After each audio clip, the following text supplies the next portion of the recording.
സഭ ഇനിയും പണിയാൻ പോവുകയാണ്. സഭാ ഹോള് പണിയും. 2008 ആക്രമണം നടന്ന് ഞങ്ങളവിടെ നിന്ന് ഇറങ്ങുമ്പോൾ എൻ്റെ മോള്, ഇളയ മോള് ജൂനിയർ എൻ്റെ അടുത്ത് വന്നിട്ട്, കൊച്ചു കുഞ്ഞാ, അപ്പം ഞാനൊരു സ്വപ്നം കണ്ടു.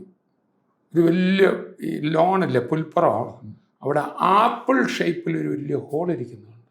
എന്നിട്ട് അവിടെ ആരും കാണാതെ അവിടെ ആരാണ്ടൊക്കെ കൊടുത്ത ഈ ചില്ലറയെല്ലാം കൂടെ ഒരു 30 രൂപ അവളുടെ കയ്യിലുണ്ട്.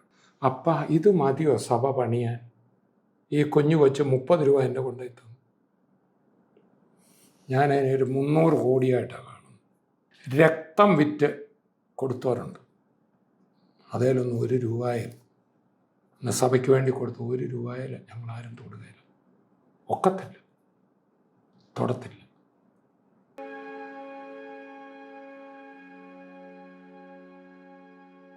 ഹല്ലേലൂയ ന്യൂസിലേക്ക് എല്ലാവർക്കും വീണ്ടും സ്വാഗതം. തോമസ് ഊട്ടി ബ്രദറുമായുള്ള സംഭാഷണം തുടരുകയാണ്. ഹെവൻലി ഫീസ്റ്റിൽ തങ്ക് ബ്രദറിനോടൊപ്പം ഒരേ കാലഘട്ടത്തിൽ തന്നെ അവരൊന്നിച്ചു ചേരുകയും ശക്തമായ ആ ബന്ധം നിലനിർത്തുകയും ചെയ്യുന്നു. കഴിഞ്ഞ 30 വർഷമായിട്ട് ഇവരൊന്നിച്ച് ശുശ്രൂഷിക്കുന്നു. ഹെവൻലി ഫീസ്റ്റിൻ്റെ ഏറ്റവും വലിയ പ്രത്യേകതയും അതായി തന്നെ നമ്മൾ മനസ്സിലാക്കണം. അങ്ങനെയുള്ള തോമസ് ഊട്ടി ബ്രദറിൻ്റെ ജീവിതത്തെ ദൈവം രൂപാന്തരപ്പെടുത്തിയതും അദ്ദേഹത്തിൻ്റെ കുടുംബത്തിനുണ്ടായ മാറ്റം, അദ്ദേഹം കർത്താവിൻ്റെ വേലയിലേക്ക് ഇറങ്ങിത്തിരിച്ച കാര്യങ്ങൾ, അതുവരെയാണ് കഴിഞ്ഞ എപ്പിസോഡിൽ നമ്മൾ പറഞ്ഞത്. അതിനെ തുടർന്നുള്ള കാര്യങ്ങളാണ് ഈ എപ്പിസോഡിൽ നമ്മൾ കേൾക്കുവാൻ പോകുന്നത്. അതിനു മുമ്പ് ഞാൻ നിങ്ങളോടൊരു കാര്യം പറയട്ടെ. ഹല്ലേലൂയ ന്യൂസ് എന്ന് പറയുന്ന ഒരു ആത്മീയ ശുശ്രൂഷയാണ്. മാധ്യമങ്ങളിലൂടെ, മീഡിയയിലൂടെ ഞങ്ങളിത് ചെയ്തുകൊണ്ടിരിക്കുന്നു. ഹല്ലേലൂയ പത്രമുണ്ട്, ഹല്ലേലൂയയുടെ ഈ ന്യൂസ് ചാനലുണ്ട്, മറ്റ് പല നിലകളിൽ മീഡിയയിലൂടെ കർത്താവിൻ്റെ വേല ചെയ്തുകൊണ്ടിരിക്കുകയാണ് ഞങ്ങൾ. ഈ ശുശ്രൂഷയുമായി നിങ്ങൾക്ക് സഹകരിക്കുവാൻ സാധിക്കും, ഒന്നിച്ച് നമുക്ക് മുന്നോട്ട് പോകുവാൻ സാധിക്കും. ഹല്ലേലൂയ ന്യൂസ് നിങ്ങൾ ഇതുവരെ സബ്സ്ക്രൈബ് ചെയ്തിട്ടില്ലെങ്കിൽ സബ്സ്ക്രൈബ് ചെയ്യുക. ഞങ്ങളുടെ ഫാമിലി മെമ്പർ ആകുവാൻ നിങ്ങൾക്ക് താല്പര്യമുണ്ടെങ്കിൽ അതിനുള്ള ഓപ്ഷനുണ്ട്. ദൈവം നിങ്ങളെ അതിനുവേണ്ടി സഹായിക്കട്ടെ എന്ന് പ്രാർത്ഥിക്കുന്നു. എനിവേ, നമുക്ക് തോമസ് ഊട്ടി ബ്രദറിലേക്ക് മടങ്ങിയെത്താം.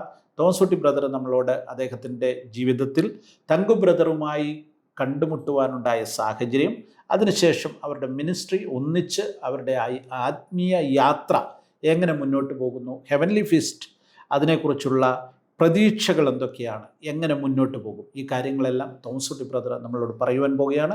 ഒരിക്കൽ കൂടെ സ്വാഗതം ചെയ്യാം പ്രിയപ്പെട്ട തോമസ് ഊട്ടി ബ്രദറിനെ. അപ്പം നമ്മൾ കഴിഞ്ഞ എപ്പിസോഡിൽ പറഞ്ഞത്, ഞാൻ വാകത്താനത്ത് സുവിശേഷ വേലയ്ക്ക് എനിക്ക് വിളിയുണ്ടായി, ബൈബിൾ സ്കൂളിൽ ചേർന്നു. ബൈബിൾ സ്കൂളിൽ പഠിച്ചുകൊണ്ടിരിക്കുമ്പോൾ തന്നെ അയർക്കുന്നത്ത് ഒരു ചെറിയ വീടിൻ്റെ വരാന്തയിൽ അവിടുത്തെ പാസ്റ്ററായിട്ട് എന്നെ വിടുന്നു. ചർച്ച് ഓഫ് ഗോഡിൻ്റെ പുതിയ പ്രവർത്തനം. അങ്ങനെ ബൈബിൾ സ്കൂളിൽ പഠിക്കും. ജ്യോതിമാർഗ മാസികയുടെ ചാർജ് എനിക്കുണ്ട്. അങ്ങനെ മുമ്പോട്ട് പോവുകയാണ്. ഇങ്ങനെയൊക്കെ ഒരു ശുശ്രൂഷകനായി പോകുന്നതിൽ ഒരു വലിയൊരു കാഴ്ചപ്പാടൊന്നും ദർശനങ്ങളും ഉണ്ടായിരുന്നില്ല എന്നുള്ളതിൽ.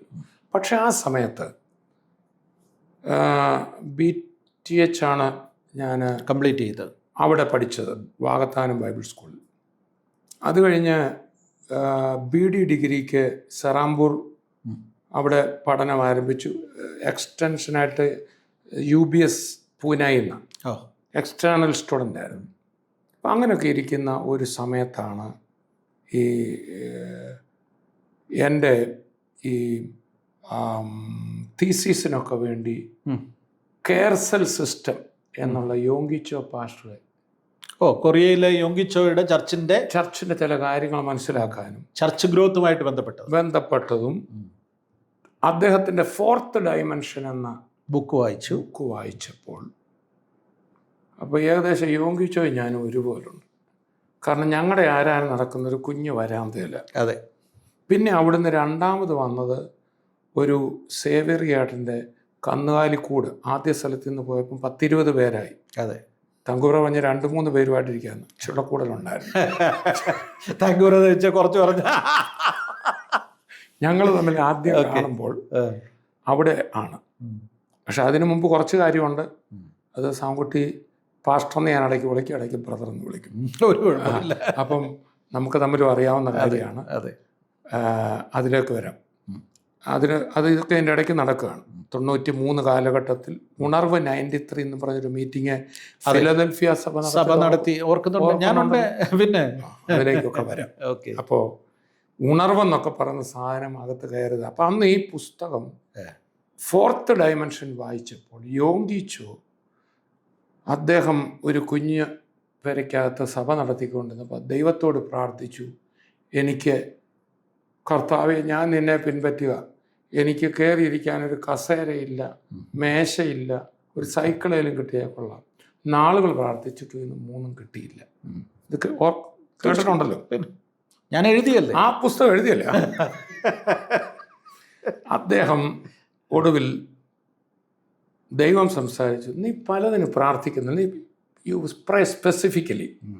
ഇവിടെ പല സൈക്കിളുണ്ട്, ഏത് സൈക്കിൾ നിനക്ക് വേണം, പല കസേര ഉണ്ടായതുകൊണ്ട്. അങ്ങനെ പുള്ളി 3 കാര്യത്തിന് പ്രാർത്ഥിച്ചു. കർത്താവെ, എനിക്ക് മഹാഗണി കൊണ്ടുള്ളൊരു മേശ, കറങ്ങുന്ന കസേര, ഗിയറുള്ള സൈക്കിൾ, റാലി സൈക്കിൾ. അതെ. ഇനി ലഭിച്ചാൽ നീ എന്ത് ചെയ്യണം? ഒരു കാര്യം ലഭിച്ചാൽ ലഭിച്ചു എന്ന് പറയണം. അങ്ങനെയാണെങ്കിൽ നീ അടുത്ത ആഴ്ച പാവപ്പെട്ട മനുഷ്യരവിടെ, എനിക്ക് ജീവിക്കാൻ കഞ്ഞിക്ക് തന്നെ വകയില്ല, അവിടെ പോയി ഇതെല്ലാം കിട്ടിയെന്ന് പറയണം. അതെ. അടുത്ത ആഴ്ച അദ്ദേഹം അവിടെ ചെന്ന് പറഞ്ഞു, എനിക്ക് 3 സാധനം കിട്ടിയെന്ന് പറഞ്ഞു. അവിടുത്തെ പിള്ളേർ പറഞ്ഞു, ഇത് പാസ്റ്റർ ചുമ്മാ അടിക്കുകയാണ്, നമുക്കിതൊന്ന് പോയി നോക്കിയേക്കാന്ന്. വീട്ടിൽ ചെന്നോ പഴയ വായ തന്നെ ഒന്നുമില്ല. ഉടനെ പിള്ളേർ ചോദിച്ചു, താങ്കൾ ഇതൊക്കെ പറഞ്ഞു? ഇതെല്ലാം ഞാൻ ഗർഭം ധരിച്ചിരിക്കുകയാണ്. പിള്ളേരുടെ അടുത്ത് രക്ഷപ്പെടാൻ വേണ്ടി പറഞ്ഞ പിള്ളേർ നാട്ടിലെല്ലാം ചെന്നിട്ട് പറഞ്ഞു, ഞങ്ങളുടെ പാസ്റ്റർക്ക് ഗർഭമായെന്ന് പറഞ്ഞു. അതെ, ഇതൊക്കെ പുസ്തകത്തിലുണ്ട്. ഉണ്ട്. നാട്ടുകാരൊക്കെ പാസ്റ്ററുടെ വയറെ നോക്കിയിട്ട് ചിരിക്കാൻ തുടങ്ങി. കൊച്ചു പിള്ളേരൊക്കെ. പക്ഷെ ഇത് വായിച്ചപ്പോൾ ഞാനും ഗർഭം ധരിക്കാൻ തുടങ്ങി. അയർക്കുന്നതിരുന്ന് ഏതാണ്ടൊക്കെ അകത്ത് ചലിക്കാൻ തുടങ്ങി. ഓക്കെ. നമുക്ക് വീട്ടിൽ വസ്തുക്കളൊക്കെ ഉണ്ടെങ്കിലും പൈസ നമ്മൾ ജോലിക്കും പോയില്ലല്ലോ. ആയിരക്കണക്കിന് ആളുകളെ സ്വാധീനിച്ച പുസ്തകമായി ഫോർത്ത് ഡയമെൻഷൻ. ഇതാണ് എൻ്റെ ജീവിതത്തിൽ. അപ്പം ഞാനങ്ങ് യോങ്കിച്ചൊക്കെ ആവും. എൻ്റെ അകത്ത് വലിയ സഭയുണ്ടാകുന്നു, മനസ്സിലായല്ലോ. 20 കാണാൻ തുടങ്ങി. 20 പേരേ ഉള്ളൂ. അവിടുത്തെ സ്തോത്രാഴ്ച കൊണ്ട് അവിടുത്തെ ഇത് കൊടുത്തു തീർക്കാനൊക്കത്തില്ല. അപ്പം ഞാൻ ബൈബിൾ സ്കൂളിലൊക്കെ പഠിപ്പിക്കാൻ തുടങ്ങി. വാകത്താനത്തെ ബൈബിൾ സ്കൂളിൽ പഠിച്ചിടത്ത് ഞാൻ പഠിപ്പിക്കാൻ തുടങ്ങി. റാന്നി പുല്ലമ്പള്ളി ബൈബിൾ സ്കൂളിൽ പഠിപ്പിക്കുന്നു. അങ്ങനെ 2-3 പഠിപ്പീര കാര്യങ്ങളായി. കുറച്ചൊക്കെ ഞാൻ ഈ അക്കാഡമിക്കായിട്ട് പോകണം, ടീച്ചറാകണം, അതൊക്കെയായിരുന്നു എൻ്റെ മനസ്സിലെ വലിയ ഇഷ്ടങ്ങൾ.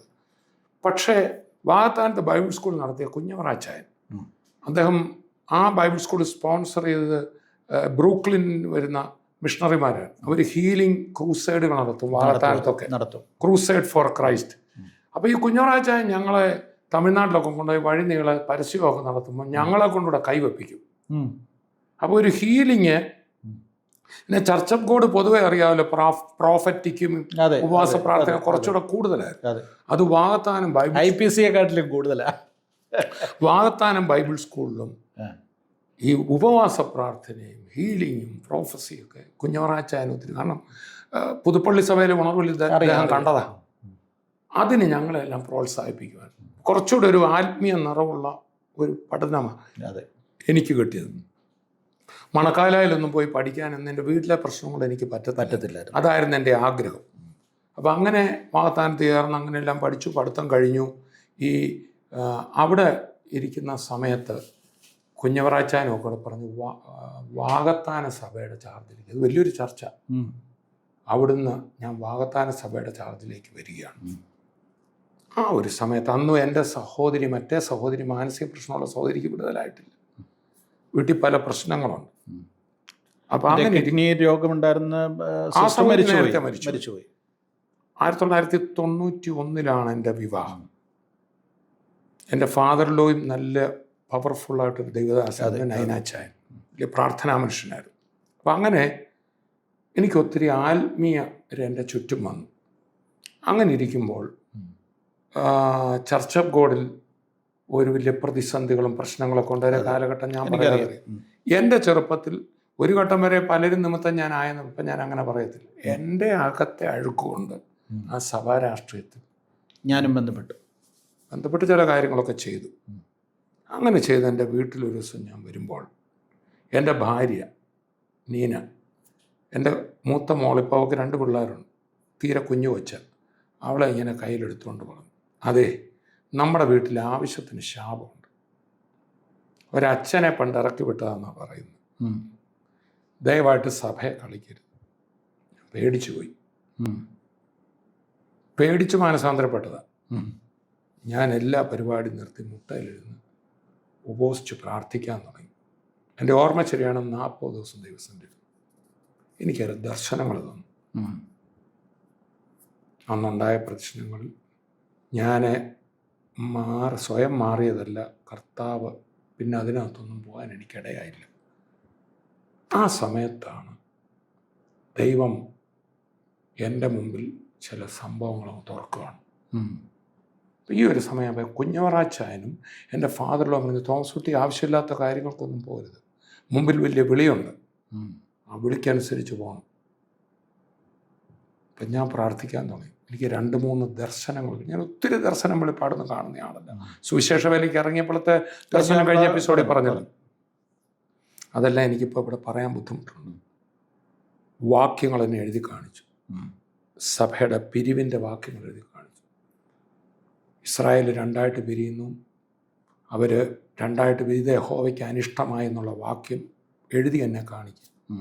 അങ്ങനെയൊക്കെ അതിൽ നിന്ന് മാറിയിരിക്കുമ്പോൾ വേറൊരു ലെവൽ എൻ്റെ മുമ്പിൽ തുറക്കുക. അഗസ്റ്റിൻ ഗോമസ് പ്രസംഗം ഈ കേരളത്തെ ഒരു പുതിയ ലെവലിൽ മിനിസ്ട്രി സായിപ്പുമാരായിരുന്നു ഇവിടുന്ന് ഹീലിംഗ് എല്ലാം ചെയ്യുന്നു, ഓർക്കുന്നുണ്ട്? അതെ അതെ. അഗസ്റ്റിൻ ഗോമസിൻ്റെ ട്രാൻസ്ലേറ്റർ ആകാൻ എനിക്ക് ദൈവം ഇടയാക്കി. ഒരു മീറ്റിങ്ങിന് ചങ്ങനാശ്ശേരി നടന്ന ഡോക്ടേഴ്സ് ടവറിൽ നടന്ന മീറ്റിങ്ങിന് പ്രസംഗിക്കുന്നു, ഞാൻ ട്രാൻസ്ലേറ്റ് ചെയ്യുന്നു. അദ്ദേഹത്തിൻ്റെ പ്രസംഗം അതോറിറ്റി ഓഫ് ദ ബിലീവർ എന്നുള്ള, ഇത് നമ്മൾ ഒരിക്കൽ ഹല്ലേലൂയയിൽ എൻ്റെ അനുഭവം എഴുതിയിട്ടുണ്ട്. അപ്പോൾ അദ്ദേഹത്തിൻ്റെ ഒരു പ്രസംഗമായിരുന്നു. അദ്ദേഹം എപ്പോഴും പറയും, വിശ്വസിക്കുന്നവരാൽ ഈ അടയാളം നടക്കും, രോഗികളുടെ മേൽ കൈവച്ചാൽ സഭ. പാസ്റ്റർമാരാൽ എഴുതിയിട്ടുണ്ടോ? ഏത് വിശ്വാസിക്കും കൈവെക്കാം. പിന്നെ നമ്മളൊക്കെ കേട്ടിട്ടുണ്ടല്ലോ, ഈ ഭൂതമൊക്കെ പുറത്താക്കിയ തിരിച്ചടി കിട്ടുമെന്നൊരു ലൈൻ. അപ്പം നമ്മുടെ ഇടയിലെല്ലാം കൂടുതലുണ്ടായിരുന്നെങ്കിലും അദ്ദേഹമാണ് ഇവിടെ പ്രസംഗിച്ചത്. പാമ്പുകളെയും തേളുകളെയും ശത്രുവിൻ്റെ സകല ബലത്തെയും ചവിട്ടുവാൻ ഞാൻ നിങ്ങൾക്ക് അധികാരം തരുന്നു, ഒന്നും നിങ്ങൾക്കൊരു ദോഷം വരുത്തില്ല. ഞാൻ ട്രാൻസ്ലേറ്റ് ചെയ്യുന്നത് മറ്റുള്ളവർക്ക് വേണ്ടിയല്ല, എൻ്റെ വീട്ടിൽ വിടുതൽ വേണ്ടേ? തീർച്ചയായിട്ടും. അപ്പം എൻ്റെ അകം ഈ കുറച്ച് അക്കാഡമിക് ലൈനിൽ ഒരു ടീച്ചറായിട്ട് പോകുന്നതിലുപരി മാത്രമല്ല, ഇദ്ദേഹം മീറ്റിംഗ് കഴിയുമ്പം അയർക്കുന്നത്ത് ഒരു ഗ്രൗണ്ടിലൊരു മീറ്റിംഗ് നടക്കുമ്പോൾ എൻ്റെ കണ്ണാലെ കണ്ട് അദ്ദേഹം അങ്ങോട്ട് യേശുവിനെ ഉയർത്തി സാത്താൻ്റെ ഒന്നുമില്ലായ്മ അങ്ങോട്ട് പറയും. അത് എനിക്ക് പറയാനറിയത് പറഞ്ഞൊരു ആരാധന ആരാധിച്ചപ്പോൾ അയർക്കുന്നം ബസ് സ്റ്റാൻഡിൽ നിന്ന ആ മീറ്റിങ്ങിനല്ലാതെ നിൽക്കുന്ന സ്ത്രീകൾ അലറിക്കൊണ്ടെന്ന് നാക്ക് നീട്ടി ദുരാത്മാവ് ഇളകി നിൽക്കുന്നു. ഇന്നെന്ന പോലെ ഞാൻ ഓർക്കും. ചെവി കേൾക്കാൻ മേലാത്തൊരു സ്റ്റേജിൽ അങ്ങോട്ട് നിർത്തി യേശു നാം പറയും. അപ്പോൾ തന്നെ ഇദ്ദേഹം ചില കാര്യങ്ങൾ അന്ന് നിലവിലുള്ള കാര്യങ്ങളല്ലാത്ത രീതിയിൽ പറഞ്ഞപ്പോൾ ഒത്തിരി എതിർപ്പുകളും സമ്പാദിച്ചു. അറിയാമല്ലോ, അറിയാം. ഒടുവിൽ അവിടെ ഒരു പ്രവചിക്കുന്ന, തമിഴ് മാത്രം അറിയാവുന്ന സഹോദരി ഇംഗ്ലീഷിൽ പ്രവചിക്കുന്ന ആളുണ്ടായി ചെന്നൈയിൽ. പുള്ളിക്കാരത്തിയിലൂടെ ദൂതുണ്ടായി, ലോക ഉണർവ് നടക്കാം. അപ്പോൾ ഈ ഉണർവെന്നൊക്കെയുള്ള വാക്ക് അന്നേരം കേൾക്കുന്നു. ആ സമയത്ത് കോട്ടയത്തെ ഉണർവ് ആയിട്ടില്ല. അപ്പം ഉണർവ് നടക്കാൻ പോകുന്നു. അങ്ങനെ ഉണർവിനായിട്ട് ഞങ്ങൾ അവിടെയും പോയി ഉപവസിച്ചൊക്കെ പ്രാർത്ഥിക്കുക. അവിടുത്തെ ഉപവാസ പ്രാർത്ഥനയിൽ എൻ്റെ പെങ്ങളെ വീട്ടിൽ നിർത്താൻ മേൽ ഞാനുണ്ടെങ്കിൽ എന്തെങ്കിലും ഒരു ശമനമുണ്ട്. ഞാനും എൻ്റെ ജീവിത പങ്കാളിയും കുഞ്ഞവറാച്ചായനും എല്ലാം അവിടെ ഉണ്ട്. എൻ്റെ പെങ്ങൾ അവിടെ വെച്ച് ഈ സൈക്യാട്രിക് എന്ന് പറഞ്ഞ് ചികിത്സ ചെയ്തയാൾ ആ മീറ്റിങ്ങിനിടയിൽ ദുരാത്മാവ് ഇളകി 18 വർഷത്തിന് ശേഷം പിറ്റേന്ന് രാവിലെ എൻ്റെ പെങ്ങൾ സുബോധത്തോടെ നിൽക്കുന്ന കാഴ്ച. ഇതോടെ ഞാൻ ആൾ മാറാൻ തുടങ്ങി. പിന്നെ അദ്ദേഹം ഒരു പ്രസംഗത്തിൽ പറഞ്ഞു, ഈ മലയോട് നീങ്ങിപ്പോവാൻ പറഞ്ഞാൽ കൽപ്പിച്ചാൽ നടക്കും. യേശു അത്തിയെ ശപിച്ചു, മർക്കോസ് 11. ഇത് ട്രാൻസ്ലേറ്റ് ചെയ്തിട്ട് അദ്ദേഹം പറഞ്ഞു, എല്ലാ വിശ്വാസിക്കും അധികാരമുണ്ട്, കുറച്ചു പേർക്ക് മാത്രമല്ല. നിങ്ങൾ വീട്ടിൽ പോയി ഇന്നൊരു മരത്തെ ശപിക്കുക തുടങ്ങുമെന്ന്. അപ്പം ഈ പെങ്ങളുടെ സൗഖ്യത്തിന് മുമ്പാണ്. അപ്പം ഞാൻ അന്നേരം ഓർത്തു, ഇന്ന് വീട്ടിൽ പോയി ഒരെണ്ണം ശപിച്ചു നോക്കണം. കാരണം നമ്മുടെ വീട്ടിൽ ഉണക്കാൻ ഒത്തിരി ഐറ്റം കിടപ്പുണ്ടല്ലോ. ഞാൻ ഇന്നെന്ന പോലെ ഓർക്കുന്നു, ചോറ് പോലും ഉണ്ണാതെ ഞങ്ങൾ കൊച്ചിലെ കുഴിച്ചു വെച്ച ഒരു നാരകമുണ്ട്. അത് എന്നാ നാരകമാണെന്ന് അറിയത്തില്ല. 25 കൊല്ലമായിട്ട് കായ്ക്കാതെ നിൽക്കുക. ഫലമില്ലാത്തതിനെ ശപിക്കാവല്ലോ. അതിൻ്റെ ചോട്ടിൽ ആരെങ്കിലും കാണുന്നുണ്ടോന്നൊക്കെ നോക്കി ചവിട്ടി പോന്നിട്ട് യേശുവിൻ്റെ നാമത്തിൽ നീ ഉണങ്ങിപ്പോട്ടെ എന്ന് പറയാൻ തുടങ്ങിയപ്പോൾ എൻ്റെ അകത്ത് തോന്നുകയാണ് വേറൊരു വചനമുണ്ടല്ലോ, 1 കൊല്ലം നോക്കാം ബലം കായ്ച്ചില്ലെങ്കിൽ വെട്ടിക്കളയാം. അപ്പോൾ എനിക്കൊരു അവധിയും കിട്ടുമല്ലോ എൻ്റെ വിശ്വാസത്തിന്. 1 കൊല്ലത്തെ 1 കൊല്ലത്തിനും കായ്ച്ചില്ലെങ്കിൽ നീ ഉണങ്ങിപ്പോട്ടെ എന്ന് പറഞ്ഞു. എൻ്റെ സാങ്കുട്ടി ബ്രദറെ, ഞാനങ്ങ് പോയി. വലിയ വിശ്വാസമായിരുന്നോ എന്നും ചോദിച്ചാൽ എനിക്കറിയത്തില്ല. എൻ്റെ സാങ്കുട്ടി പാസ്റ്റർ, ഞാൻ ഒരു 3 ആഴ്ച കഴിഞ്ഞ് ഇതൊന്നും നോക്കാനേ പോയതല്ല. ഞങ്ങളുടെ ആ പറമ്പിൽ ചെല്ലുമ്പോൾ ആ നാരകത്തിൽ 25 കൊല്ലമായിട്ട് കായ്ക്കാത്ത നാരകത്തിൽ 3 കമ്പിളി നാരങ്ങ ചെറുത് കണ്ടു. തൻ്റെ തല തുറന്നു. അവിടെയാണ് എൻ്റെ മിനിസ്ട്രിയിൽ ഒരു മാറ്റം ഉണ്ടാകുക. അക്കാഡമിക്കിനപ്പുറത്ത് ഒരു ഡെലിവറൻസ് മിനിസ്ട്രി ഒക്കെ ഉണ്ട്. അത് കഴിഞ്ഞ ഒരു പ്രാവശ്യം അദ്ദേഹം എന്നെ കരിങ്കൽ എന്ന് പറയുന്ന സ്ഥലത്ത് തമിഴ്നാട്ടിൽ തൻ്റെ ഒരു പ്രസംഗത്തിന് തനിക്ക് ഡേറ്റ് മാറിപ്പോകേണ്ട എന്നെ വിടുക. ഇദ്ദേഹം അതോറിറ്റി ഓഫ് ദ ബിലീവർ അല്ലേ പറഞ്ഞു. നമുക്ക് അന്ത്യകാലമൊക്കെ പറയാനാണെങ്കിൽ എളുപ്പമുണ്ട്. അന്ത്യകാലം പറഞ്ഞാൽ റിസ്ക് ഇല്ല. കർത്താവ് വരും അല്ല ഇപ്പം സൗഖ്യമാവും എന്നൊക്കെ പറഞ്ഞുകൊണ്ട് അദ്ദേഹം പറയുമായിരുന്നു, നീ കിടക്കെടുത്ത് നടക്ക എന്ന് പറയുന്നതോ ഏതാകുന്നു എളുപ്പം, പാപം മോചിച്ചെന്ന് ഞാൻ മോചിച്ചോ ഇല്ലോ എന്ന് അറിയാനോ. അദ്ദേഹത്തിൻ്റെ ഒരു പ്രസംഗമായിരുന്നു. കിടക്കെടുത്ത് നടക്കണമെന്ന് പറയാൻ ആംബിയർ വേണം അല്ലേ? അതെ. അപ്പോൾ പുള്ളി ഈ സൈസല്ലേ. അപ്പോൾ പോയ വഴിക്ക് ഞാൻ ഓർത്ത് കർത്താവ് ഇച്ചിരി പവറുള്ള സാധനം പ്രസംഗിക്കണമല്ലോ. അങ്ങനെ ഏലിയാവ് നമുക്ക് സമസ്വഭാവമുള്ള മനുഷ്യൻ കൽപ്പിച്ചു. 6 മാസവും മഴ പെയ്തില്ല. ഇത് കൊള്ളാമല്ലോ. ഞാൻ അവിടെ ചെന്നപ്പം പകരം ഞാനാ ചെന്നെന്ന് പറഞ്ഞപ്പോൾ തന്നെ പാസ്റ്റർമാർ മുഖം വാടി. അത് കഴിഞ്ഞപ്പോഴത്തേക്കിന് പതുക്കെ മഴയും പെയ്യാൻ തുടങ്ങി. എൻ്റെ വചനം മഴ പെയ്യുകയില്ലെന്ന്. അപ്പോൾ അവർ കൺവെൻഷൻ ഹോളിലോട്ട് മാറ്റാൻ തുടങ്ങി. എൻ്റെ അകത്തൊരു ഡബിൾ ഇത് എൻ്റെ രാത്രിയാണ്. കുറച്ച് കഴിഞ്ഞപ്പോൾ ഒരു ബലത്തിൽ ഇത് പാളിയാലും തമിഴ്നാട്ടിലാണല്ലോ എന്നുണ്ട് ആശ്വാസം.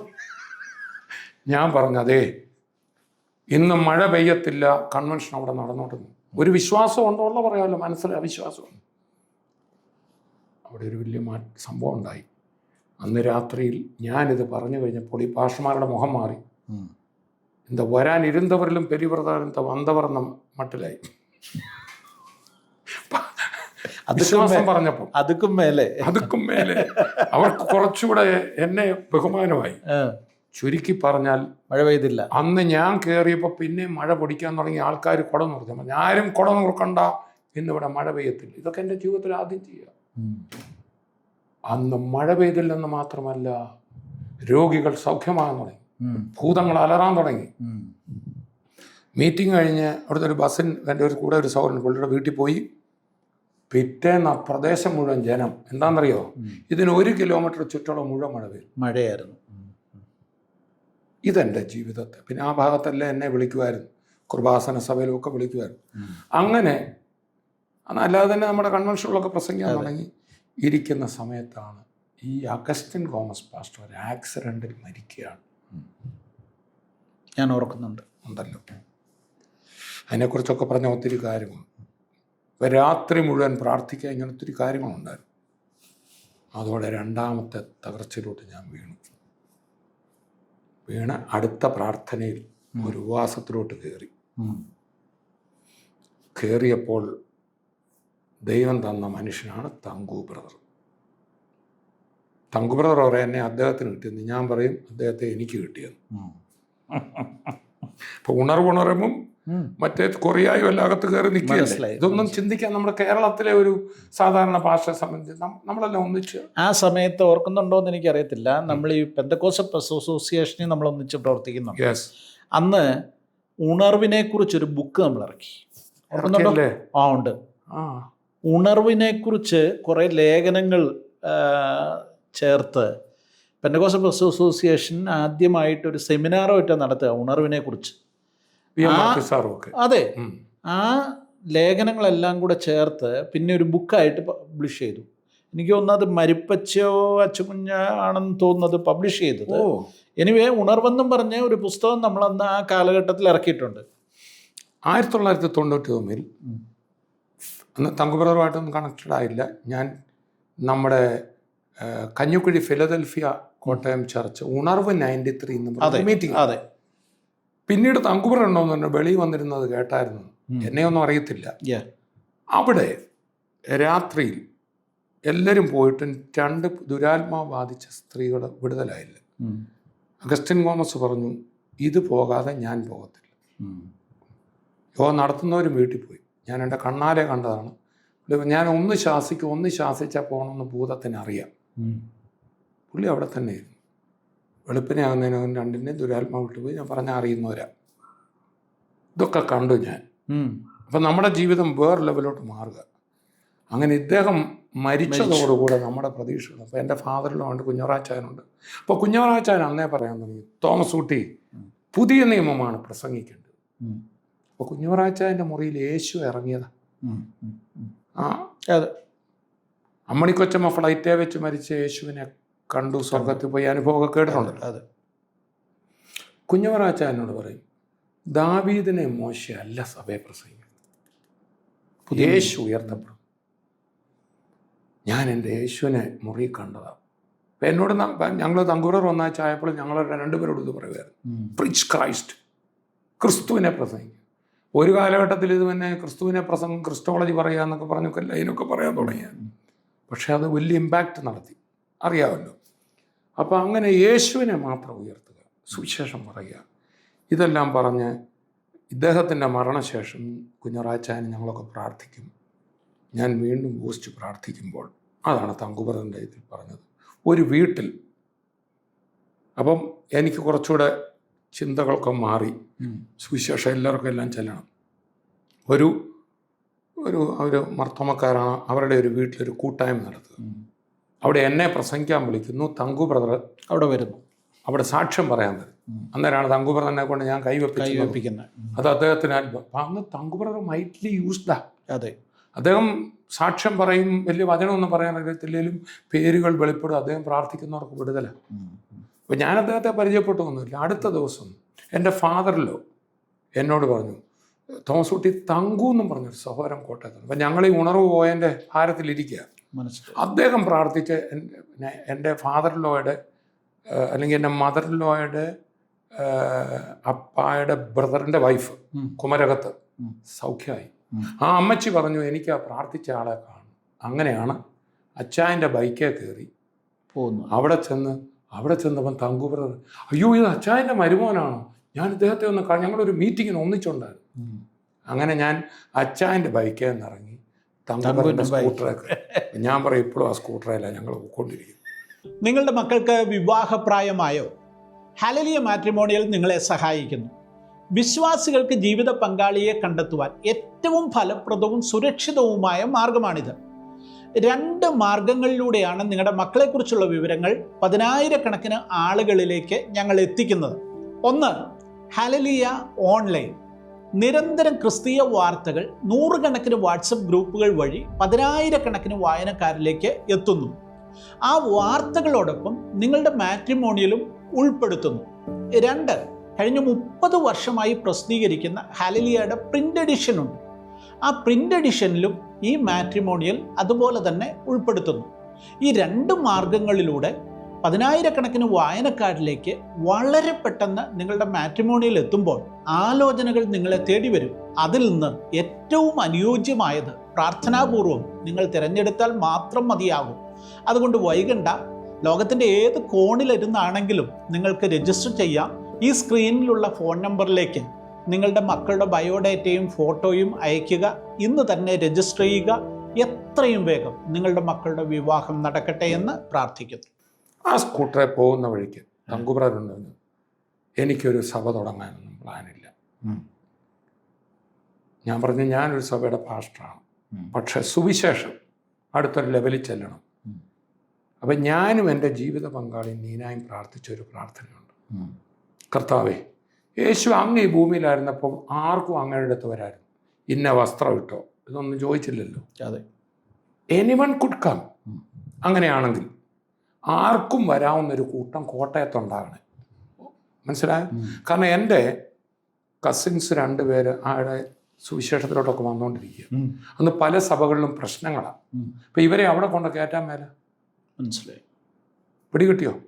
അപ്പം ഞാനും എൻ്റെ ഭാര്യയും പ്രാർത്ഥിച്ച പ്രാർത്ഥനയാണ്, കർത്താവേ, ആർക്കും വരാവുന്നൊരു കൂട്ടം കോട്ടയത്തുണ്ടാകും, നോക്കണേ. അന്നേരം ഈ മീറ്റിങ്ങിന് പോകുന്നു. തങ്കുബ്രദറെ കാണാൻ നമ്മൾ, തങ്കുബ്രദറെ ഞങ്ങളിങ്ങനെ പ്രാർത്ഥിച്ചുകൊണ്ടിരിക്കുക, ഇന്ന് വരാമോ? PR ബേബി സാർ എന്ന് പറഞ്ഞ ദേവദാസനൊക്കെ വന്നുകൊണ്ടിരുന്ന, ഇപ്പം ആരും വരുന്നില്ല. ഞാൻ വരാമല്ലോ, നമുക്കിത് എപ്പം കിട്ടുമെന്ന് കൊണ്ടിരിക്കുക. അപ്പോൾ അവിടെ സഭയില്ലല്ലോ, ഇല്ല, സുവിശേഷം പറഞ്ഞാൽ മതി. അതെ അതെ. ഞായറാഴ്ച വൈകിട്ട് പോകുന്നു. അങ്ങനെ തുടങ്ങിയതാണ് ഞങ്ങളുടെ ബന്ധം. കഴിഞ്ഞ എപ്പിസോഡിൽ പറഞ്ഞാൽ, എന്നിട്ട് അത് അടുത്ത ഹോളുകൾ കഴിഞ്ഞ് ബെന്നി ബ്രദറിൻ്റെ മോൻ്റെ കണ്ണ് തുറക്കുന്നു. അതെ. അടുത്ത ഹോളിലേക്ക് പോകുന്നു, അടുത്ത ഹോളിലേക്ക് പോകുന്നു. തങ്കു ബ്രദർ പോയി വായിച്ച് പ്രാർത്ഥിച്ച് അനുഗ്രഹ ആശുപത്രി കിടന്ന ബേച്ചാൻ തളർന്ന് കിടന്നയാൾ തങ്കു ബ്രദർ എഴുന്നേപ്പിച്ച് കൊണ്ടുവരിക. അപ്പം അഗസ്റ്റിൻ തോമസിനെ ഉപയോഗിച്ച പോലെ അടുത്തൊരാളെ ഉപയോഗിക്കുന്ന ഞാൻ കാണുകയാണ്. എനിക്ക് അഗസ്റ്റിൻ തോമസ് പാസ്റ്റർ നഷ്ടപ്പെട്ടപ്പോൾ പക്ഷെ ഒരു ഗുണമുണ്ട്, തങ്കു ബ്രദറിന് വചനം അറിയാൻ മേല. ഗുണമുണ്ട്. ഗുണമെന്ന് എനിക്ക് കിട്ടുന്നതല്ല, അദ്ദേഹത്തിന് പല വചനങ്ങളും ഉണ്ടായിരുന്നു. പക്ഷെ ചില കാര്യങ്ങളിൽ തങ്കു ബ്രദറിന് വചനമില്ലാത്തത് കൊണ്ട് അതുപോലെ കൃപയിൽ ആശ്രയിച്ചേ ഒക്കത്തുള്ളൂ. പറഞ്ഞ് മനസ്സിലായോ? ഒന്നും അഹങ്കരിക്കാനില്ലല്ലോ. മനസ്സിലായി. സാമ്പത്തിക പ്രശ്നം ഒരു വശത്ത്, ഭയങ്കര പ്രാർത്ഥിക്കുന്ന ഒരു മനുഷ്യൻ, മനസ്സിലായോ? അപ്പോൾ തന്നെ ഈ പൈസയുടെ കാര്യമൊക്കെ അദ്ദേഹത്തെക്കുറിച്ച് പറഞ്ഞല്ലോ, പെൻഷൻ ഭവനിൽ സ്തോത്രാഴ്ച എടുക്കത്തില്ല നമുക്ക്. കഴിഞ്ഞ എപ്പിസോഡിൽ അല്ല, പുള്ളിയുടെ ഇൻ്റർവ്യൂവിൽ പുള്ളി പറയുന്നു. എന്നിട്ടും എനിക്ക് ഒരു അദ്ദേഹം കടത്തിനകത്ത് നിന്നൊരു കവർ, ഞാൻ തങ്കു ബ്രദറെ എനിക്ക് കൺവെൻഷൻ പ്രസംഗിക്കാനൊക്കെ പോയ കവർ കിട്ടും, നമുക്കിവിടെ അത് വേണ്ട. അങ്ങനെ ഞങ്ങൾ തമ്മിൽ അങ്ങനെ ഒരു ബന്ധമേ ഉണ്ടായില്ല. സുവിശേഷം പറയുക, അന്മക്കൾ വരിക, പിന്നെ ഞങ്ങളിങ്ങനെ ഒന്നിച്ചു കൂടുക, തട്ടുകടയിൽ പോകും, ഈ കൂടുന്ന സഹോദരന്മാരെല്ലാം അതായിരുന്നു നമ്മുടെ സുവിശേഷം. ഒരു രോഗിയുണ്ടെന്ന് പോയൊക്കെ പരസ്യവും നടത്തും, കേട്ടില്ലേ തങ്കുബ്രതെല്ലാം. ഇങ്ങനെ അങ്ങ് പോവുക. അല്ലെ, ഇത് സഭ തുടങ്ങുന്ന സഭയാണ്. പിന്നെ സ്നാനപ്പെടുത്തേണ്ടി വന്നു. തങ്കുബ്രദറിൻ്റെ വീട്ടിൽ സ്നാനപ്പെട്ടവർക്ക് കർത്തൃമേശയായി. അപ്പോൾ ഞാൻ വാഗ്ദാനത്ത് ചർച്ചക്കോടിൽ ശുശ്രൂഷിക്കുന്നു, രാവിലെ അവിടെ ശുശ്രൂഷിക്കും, വൈകിട്ട് അങ്ങോട്ട് പോകും. ഒരു ഘട്ടമായപ്പോൾ കുഞ്ഞവറാച്ചായനുമൊക്കെ എന്നെ വിടത്തുമില്ല. ആ തോമസ് കുട്ടി ഇവിടെ കൂടെ ചെയ്യേ, അദ്ദേഹം സഭയുടെ വാസ്റ്റർ. ആ, പക്ഷേ ഇവിടെ അതുപോലെ നീഡായി. അപ്പോൾ ഒരു ഘട്ടമായപ്പോൾ എന്നെ പ്രാർത്ഥിച്ച് റിലീസ് ചെയ്തു. ചർച്ച കൊണ്ട് ഓവർസിയർ അടക്കം. അപ്പോൾ തന്നെ അവിടെ ആഭരണം ഇട്ടാ സ്നാനപ്പെടുത്തുന്നു. അപ്പോൾ അങ്ങനെ ഞാൻ ഒരു ബുദ്ധിമുട്ടുണ്ടാക്കാൻ പാടില്ല. ഞാൻ അന്ന് വരെ ആഭരണം ഇട്ട് ആരെ സ്നാനപ്പെടുത്തിയില്ല, ഞാൻ സ്നാനപ്പെടുന്നില്ലായിരുന്നു അതുവരെ. അപ്പോൾ എന്നെ അന്ന് KC ജോൺ എന്ന് പറയുന്ന പാസ്റ്റർ ദേവദാസൻ അവിടെ ഉണ്ടല്ലോ ചർച്ചകോടിൽ, അദ്ദേഹം എന്നെ പ്രാർത്ഥിച്ചു. ഇന്നും എല്ലാ ദേവദാസന്മാരും എന്നെ കണ്ട കെട്ടിപ്പിടിക്കും. സഭയെ പ്രശ്നം ഉണ്ടാക്കി. ചർച്ചകോടുമായിട്ട് അന്ന് ബന്ധം വിട്ടെങ്കിലും അവരെല്ലാവരുമായിട്ട് ഇപ്പോഴും ഉണ്ട്. PG മാത്യൂസ് പാസ്റ്ററുമായിട്ടും ഇവിടുത്തെ എല്ലാ ദേവദാസ് PAV സാംസാർ പിന്നീട് എന്നെ പ്രാർത്ഥിക്കാൻ അവിടെ വിളിച്ചിട്ടുണ്ട്. വിളിച്ചപ്പോൾ ഞാൻ പറഞ്ഞു, സാറേ ഞാൻ പ്രാർത്ഥിക്കുകയായിരുന്നു. ഞാൻ മുട്ടയിൽ നിന്നിട്ട് ആദ്യം ആ കൈയെടുത്ത് എൻ്റെ തലയിൽ വെപ്പിച്ചു. എന്നാൽ പ്രശ്നങ്ങളിലൊക്കെ ഞാനും ഒത്തിരി എതിർപ്പ് എനിക്ക് വന്നതാണ്. അദ്ദേഹത്തെ കൊണ്ട് അനുഗ്രഹിപ്പിച്ചാ ഞാൻ പ്രാർത്ഥിച്ചു. അങ്ങനെ ഒക്കെ വന്നു. ഞങ്ങൾ ഈ മുമ്പേ പറഞ്ഞ പോലെ രണ്ടാമനായി നിന്ന് അതൊരു പ്രധാനപ്പെട്ട കാര്യമാണ്. തോമസ് ബ്രദറിനെ സംബന്ധിച്ചിടത്തോളം അതിന് മുമ്പ് നമ്മൾ അതിലേക്ക് വരുന്നതിന് മുമ്പ് ഒരു കാര്യം, ഈ തങ്കു ബ്രദറിന് വചനമില്ലായിരുന്നു എന്ന് പറഞ്ഞല്ലോ. അപ്പം ഈ തങ്കു ബ്രദറിൻ്റെ പ്രസംഗം അല്ലെങ്കിൽ ഞാൻ അതിൻ്റെ ഒരു ആരംഭഘട്ടം മുതൽ അതൊക്കെ കാണുകയും കേൾക്കുകയും ചെയ്യുന്ന ഒരാളാണ്. അപ്പോൾ തോമസ് ബ്രദറിൻ്റെ പ്രസംഗങ്ങളായിരുന്നു ഒരു കാലഘട്ടത്തിൽ ആ സഭയുടെ ഒരു അടിത്തറ ഇട്ടെന്ന് പറയുന്നത്. പിന്നെ എങ്ങനെ ഈ തങ്കു ബ്രദർ പ്രസംഗകൻ്റെ ലെവലിലേക്ക് വരുന്നത്? തങ്കു ബ്രദർ ഇന്നിപ്പോൾ ഞാൻ പറഞ്ഞാൽ ക്രിസ്തുവിൻ്റെ വെളിപ്പാടിൽ ആ ദൈവദാസൻ ഉപയോഗിക്കപ്പെടുന്ന പോലെ ഇന്ന് ലോകത്തിൽ തന്നെ എത്ര പേര് ഉപയോഗിക്കുമെന്ന് എനിക്കറിയത്തില്ല. ഞാനതിൽ സന്തോഷിക്കുന്നു. ഞാനത് പണ്ട് വെളിപ്പാടിലും കണ്ടിട്ടുണ്ട്. അദ്ദേഹത്തെക്കുറിച്ച് ഞാൻ കണ്ട ലെവലിൽ ഇനി ആകാൻ പോകുന്നേ ഉള്ളൂ. ഈ കഴിഞ്ഞ ദിവസവും ഞങ്ങളത് പറഞ്ഞു. തങ്കു ബ്രദർ നല്ലപോലെ വചനം പഠിക്കാൻ തുടങ്ങി. ഒരു ബൈബിൾ സ്കൂളിലും പോയില്ല. അദ്ദേഹം ബൈബിൾ ശരിക്കും മനസ്സിലാക്കി. ആദ്യകാലത്ത് ഞാൻ ഒത്തിരി സഭയെ പഠിപ്പിക്കുകയും എല്ലാം ചെയ്യുമായിരുന്നു. അപ്പോൾ ഈ ക്രിസ്തുവിൻ്റെ വെളിപ്പാടെന്നൊരു കാര്യത്തിലേക്ക് കൃപയാൽ, അപ്പോൾ ഞാൻ ബൈബിൾ സ്കൂളിൽ പഠിക്കുന്ന കാലത്ത് തന്നെ പുതിയ നിയമ വെളിപ്പാട് പൗലൂസിൻ്റെ പ്രാർത്ഥനകൾ എന്നെ ഭയങ്കരമായിട്ട് മാറ്റി. അതായത് 90s early 80s ഒടുവിൽ തന്നെ എന്നാൽ പൗലൂസിൻ്റെ പ്രാർത്ഥനകളൊന്നും പുതുതായിട്ട് കിട്ടാൻ പ്രാർത്ഥിക്കുന്നില്ല. ഹൃദയദൃഷ്ടി തുറന്ന് ലഭിച്ചത് കാണാൻ ഇതൊക്കെ എന്നെ തൊട്ടായിരുന്നു. അന്ന് PG മാത്യൂസ് പാസ്റ്റർ പറയുന്നൊരു ന്യൂ ടെസ്റ്റമെൻ്റ് ചർച്ച ഉണ്ടാകണമെന്നൊക്കെ ചില വാക്ക് പറയും. കുഞ്ഞവറാച്ച ഇതൊന്നും നമുക്കൊരു പിടിയില്ല. നമ്മൾ അതിൻ്റെ ഒരു ഉപരിതലത്തിൽ മാത്രമേ നിൽക്കുന്നുള്ളൂ. അങ്ങനെ വന്ന് നമ്മുടെ കോട്ടയത്ത് ഞാൻ പറഞ്ഞല്ലോ, എൻ്റെ പെങ്ങളുടെ വിടുതൽ ഞാൻ കണ്ടു, ഭൂതങ്ങൾ പുറത്താകുന്നത്. എൻ്റെ ശുശ്രൂഷയിലും ഇവിടെ ചെന്നൈയിൽ ആ ഉപവാസപ്രാർത്ഥന നടന്നു. അപ്പോൾ എൻ്റെ മേലൊരു അഗ്നിയുടെ അനുഭവം ഉണ്ടായി. അതിനടുത്ത ആഴ്ച ഞാൻ ശുശ്രൂഷിച്ചുകൊണ്ടിരുന്ന സമയം വന്നപ്പം മുമ്പിൽ നിൽക്കുന്ന ഒരു ഭൂതം തന്നെ ഇളകുക. പിടി കിട്ടിയോ? അപ്പം അങ്ങനെ ഒരു ഈ ഫയർ അനോയിൻറ്റിങ് എന്നൊക്കെ പറഞ്ഞ് ഇന്നൊത്തിരി വിമർശിക്കപ്പെടുന്നത് ഇതെല്ലാം ഉള്ള നമ്മുടെ അനുഭവം. സാങ്കുട്ടി പാസ്റ്റർ ചെയ്ത ഒന്നിനകത്തില്ല, കടവിൽ മാളികയിലാണ്.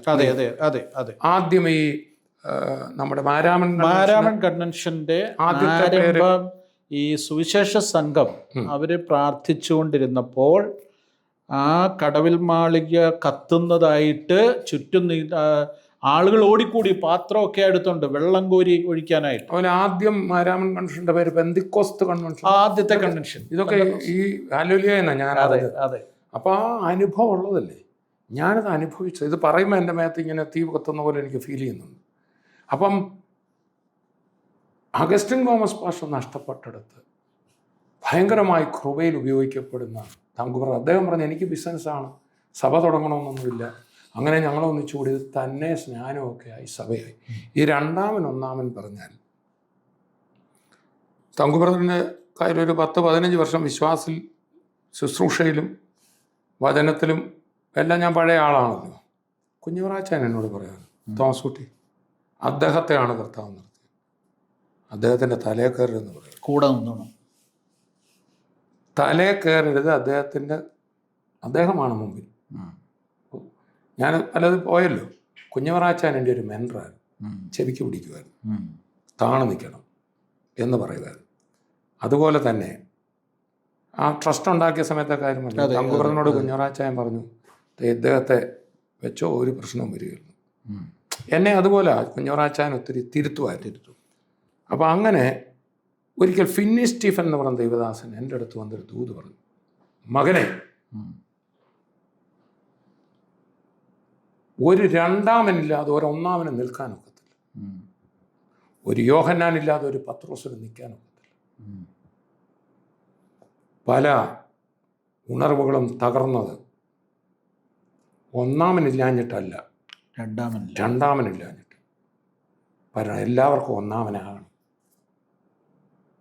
എന്നെ ഭയങ്കരമായിട്ട് തൊട്ടു. അത് പിന്നെ കുഞ്ഞുറാച്ചായൻ പറഞ്ഞത്. പിന്നെ അതാണല്ലോ നമ്മളിപ്പോൾ പുതിയ നിയമത്തിലും എല്ലാം കാണുന്ന പത്രോസ്, യോഹന്നാൻ, പൗലൂസും ശീലാസും. ഒരുവൻ 1000 ഓടിക്കുമ്പോൾ 20 10,000 ഓടിക്കും. അപ്പോൾ തങ്കുബ്രദറിലുള്ള പലതും എന്നിലില്ല. ഞാൻ അത്ഭുതപ്പെടാറുണ്ട്. അദ്ദേഹം 13-ാം വയസ്സിൽ തകർന്ന വീട് നടത്തി, ബിസിനസ് നടത്തി, ഒരു വിഷൻ ദൈവം കൊടുത്തു. അതെ, ഞാനൊരു പാസ്റ്ററായിട്ട് ആദ്യം ഇതൊന്നും എനിക്കറിയത്തില്ല, വേറൊരു ലെവലാണ് എനിക്കുള്ളത്. അപ്പം ശരീരത്തിൻ്റെ കണ്ണും ചെവിയും എന്നൊക്കെ പറഞ്ഞ് ഞാൻ ഈ അടുത്ത നാളുകൾ മനസ്സിലാക്കിയത് 1 കൊരിന്ത്യർ 12 ശരീരത്തെക്കുറിച്ച് പറയും. കണ്ണ് കാലിനോട് നിന്നെ വേണ്ടെന്ന് പറയണ്ട, ചെവി എന്നെ എന്തിനും ഉള്ളാവുന്നുണ്ട്. ഞാൻ പറയുന്നത് ഞാൻ പോരെന്നും നീ വേണ്ടെന്നും പറയരുത്. സാങ്കുട്ടി പാസ്റ്റർ ചെയ്യുന്നത് ഈ ക്രൈസ്തവ മണ്ഡലത്തിൽ ഒരാളെ ചെയ്യുന്നു, അത് നടന്നേ ഒക്കത്തു. ഞാൻ ചെയ്യുന്ന വേറെ ആൾക്ക് ചെയ്യാനൊക്കത്തു. നമ്മളെല്ലാം കൂടെ അങ്ങോട്ട് ചേർന്നാലോ, ചേരുന്നല്ലേ ഒരർത്ഥത്തിൽ ഇതും. തീർച്ചയായിട്ടും ആ തങ്കുബ്രദറിൻ്റെ ആ എപ്പിസോഡ് കണ്ട് എത്ര പേരെ തൊട്ടു.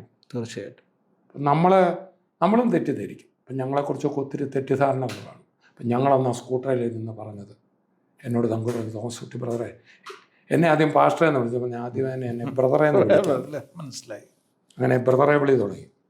പറഞ്ഞു, എനിക്ക് എന്നെ വിടുവിച്ച കർത്താവ് എല്ലാവരെയും അറിയാം. ഞാൻ പറഞ്ഞു, എൻ്റെ കസിൻസൊക്കെ കർത്താവിൽ വരിക, പല പ്രശ്നങ്ങളാണ്, എനിക്ക് ഒറ്റ ആഗ്രഹമുള്ളൂ. അങ്ങനെ ആ ആഴ്ച തുടങ്ങിയ ബന്ധമാണ് ഇവിടം വരെ വന്നത്.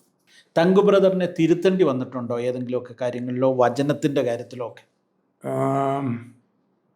വചനത്തിൻ്റെ കാര്യത്തിലൊക്കെ ബൈബിൾ സ്കൂളിലൊക്കെ ഉള്ള അറിവ് വെച്ച് ചില കാര്യങ്ങൾ പറഞ്ഞു കൊടുക്കാൻ പറ്റിയിട്ടുണ്ട്. പറഞ്ഞിട്ടുണ്ട്. പക്ഷെ ഇന്ന് പല കാര്യങ്ങളും അദ്ദേഹത്തിൽ നിന്ന് നമ്മൾ പഠിക്കുന്നു ഉള്ള കാര്യം പറയാം. മനസ്സിലായി. അപ്പോൾ തന്നെ ഒരു തിരുത്ത് പോലെ ചെയ്ത് ഇതൊക്കെ ഓരോരുത്തരെ ദൈവം വലുതാക്കുന്ന ഒരു കാര്യമുണ്ട്. അതെനിക്ക് നങ്കുബ്രദറിൻ്റെ എപ്പിസോഡിലും പറഞ്ഞു തന്നു. ഭയങ്കര സാമ്പത്തിക പ്രശ്നം അദ്ദേഹം KPS മേനോൻ എന്ന് കർത്താവ് നിങ്ങളുടെ കടഭാരം വിടുവിക്കുമെന്ന് പറയുമ്പം പുള്ളി കടഭാരത്തിൽ മുങ്ങിക്കിടക്കുക. മുങ്ങിക്കിടക്കുന്ന നിൽക്കട്ടെ, അദ്ദേഹത്തെ പിടിക്കാൻ പുറകിൽ ആൾ വന്ന് നിൽക്കുക, സ്റ്റേജിലോട്ട് ഇടിച്ചു കയറാൻ. അവരെ സഹോദരന്മാർ തടഞ്ഞു നിർത്തിക്കുക. എൻ്റെ പൊന്ന്, എന്തൊരു ടെൻഷൻ നിറഞ്ഞ കടമുള്ള പലയിടത്തും ഞാൻ പോയിട്ടുണ്ട് രാത്രികളിൽ. മനസ്സിലായോ? അപ്പം ഈ തങ്കു ബ്രദറിൻ്റെ കൂടെ നിൽക്കാനായിട്ട് അന്നൊരു ഭയം തോന്നിയില്ലേ സത്യത്തിൽ? ഇത്രയും കടമുള്ള ഒരു മനുഷ്യൻ്റെ കൂടെ നിൽക്കാനായിട്ട് അന്ന് കൂടെ നിൽക്കാനുള്ള ഈ ട്രസ്റ്റ് എന്നൊക്കെ പറഞ്ഞ സമയത്ത് ഒത്തിരി പേര് കൂടിയില്ല. അതല്ല ഞാൻ ചോദിക്കുന്നത്. ഈ ആരംഭത്തിൽ തന്നെ നിങ്ങൾ ഒന്നിച്ച് ശുശ്രൂഷിക്കുമ്പോൾ ഈ പറഞ്ഞ പോലെ കടം നൽകാൻ പണം കൊടുക്കാനുള്ള ആളുകൾ പിടിക്കാൻ നിൽക്കുന്ന ഒരുത്തൻ്റെ കൂടെ നിൽക്കാൻ അത്ഭുതം അടയാളം കാണുകല്ലേ. നമ്മുടെ ചിന്താഗതികളെ മാറിയല്ലേ. ഇതൊക്കെ ദൈവം വിടുവിക്കുമെന്ന് നമുക്ക് ഉറപ്പാ. മനുഷ്യരായിട്ടുള്ള അവിശ്വാസമൊക്കെ ഇടയ്ക്ക് വരുമില്ലെന്നല്ല ഞാൻ പറയുന്നത്. ഇതൊന്നും നമ്മുടെ തലയെ പോലും ഫീൽ ചെയ്യുന്നില്ല. മനസ്സിലായി. ഇപ്പം നാളുകളായിട്ട് 80s ഒടുവിൽ 90s ഈ ഉണർവെന്ന് പറയുന്ന ഐറ്റം നമ്മുടെ അകത്ത് കത്താൻ തുടങ്ങി. മനസ്സിലായി. എനിക്കൊരു കൺവെൻഷൻ പ്രസംഗനൊക്കെ ആയിട്ടങ്ങ് പോകാനാണെങ്കിൽ അറിയാം അവസരങ്ങളുണ്ടായിരുന്നു. ചർച്ച കൂടി തന്നെ ആണെങ്കിലും ഞാനൊരു പോസ്റ്റ് ഗ്രാജുവേറ്റാണ്, 2 BD ഡിഗ്രി എല്ലാം ഉണ്ട്. എനിക്ക് വളരെ ഉയരങ്ങളിൽ വരാം, അതെ, രാജ്യങ്ങളിൽ പോകാം, ഓവർസിയറൊക്കെ ആകാമായിരുന്നു, ലെവലുകളിലൊക്കെ പോകാനെല്ലാം സാധ്യതയുള്ള ഒരാളല്ലേ. അപ്പം അത് മോശമാണെന്നല്ല ഞാൻ പറയുന്നത്. അതിനപ്പുറത്തൊരു ഉണർവെന്ന് പറഞ്ഞ സാധനം കത്തിയപ്പം ഒരു വിധത്തിൽ പറഞ്ഞ മനുഷ്യർ കണ്ടാൽ ഈ പുള്ളിക്ക് പാട്ട, അല്ലെങ്കിൽ എന്തോ സംതിങ് എന്നാ നമുക്കറിയാം. ഇവിടുത്തെ അദ്ദേഹത്തിന് തന്നെ സാമ്പത്തിക പ്രതിസന്ധികളാണ്. ഞങ്ങൾക്കും എനിക്കും സാമ്പത്തികമായ ആവശ്യങ്ങളും ഒന്നും ആയിട്ടില്ല. അപ്പം അങ്ങനെ നീങ്ങുമ്പോൾ അങ്ങനെ ഒരു ഭയം ഒരിക്കലും എനിക്ക് തോന്നിയിട്ടില്ല. ഞങ്ങളിങ്ങനെ നടക്കുകയല്ലേ, ഡെലിവറൻസ്, വിടുതൽ, ദൈവപ്രവൃത്തികളെന്നും പുതിയ പുതിയ വാർത്തകൾ കേൾക്കുമ്പോൾ അതൊന്നും ഒരിക്കലും ഫീൽ ചെയ്തിട്ടില്ല. അപ്പം തിരുത്തെന്ന് പറഞ്ഞാൽ ഒരിക്കൽ അദ്ദേഹം ഈ സാമ്പത്തികമായ വലിയ പ്രതിസന്ധിയിൽ ഒരു മനുഷ്യൻ കണ്ടമാനായിട്ട് വിഷമിപ്പിച്ചു. തങ്കു പറഞ്ഞു, നിന്നെ അറിയാതെ ജടവിളകി. ഇത് എൻ്റെ അടുത്ത് വന്ന് പറഞ്ഞു, തോമസ് കുട്ടി പറയാം, എനിക്ക് നിറവെന്ന് ഞാൻ രക്ഷപ്പെട്ടു. തങ്കു ബ്രദറെ ഇങ്ങനെയൊക്കെ പറഞ്ഞേച്ച് ഭാവിച്ച് നമ്മൾ വചനമൊക്കെ പറയുന്നത് സൂക്ഷിച്ച് വേണം. അദ്ദേഹം എന്ത് ചെയ്യാന്നറിയോ, എല്ലാ വെള്ളിയാഴ്ചയും ഞങ്ങളൊരു കോർ ഗ്രൂപ്പ് മീറ്റിംഗ് ഉണ്ട്. അദ്ദേഹം അല്പസമയം സംസാരിക്കുന്നു. ഞാൻ വേണ്ടാത്തത് പറഞ്ഞു, തോമസ് കുട്ടി ബ്രദർ എന്നെ തിരുത്തി. ഞാൻ ഇതിൽ നിന്നും മാറിയിരിക്കാൻ ഞാൻ പറഞ്ഞില്ല. അദ്ദേഹം തന്നെ എല്ലാവരുടെയും മുമ്പിൽ ഓരോരുത്തർ ഉയരുന്നതിനൊരു കാര്യമുണ്ട്. എഴുന്നേറ്റ് നിന്നിട്ട് പറഞ്ഞു, ഞാൻ ഇനി എനിക്കകത്തൊരു പ്രേരണ കിട്ടാതെ ഞാൻ എഴുന്നേറ്റ് വചനം പറയുന്നു. എൻ്റെ ഓർമ്മ ശരിയാണെങ്കിൽ ജനം കൂടുന്ന സൺഡേ മീറ്റിങ്ങിലും അദ്ദേഹം പറഞ്ഞ അവിടെ പോയിരുന്നു.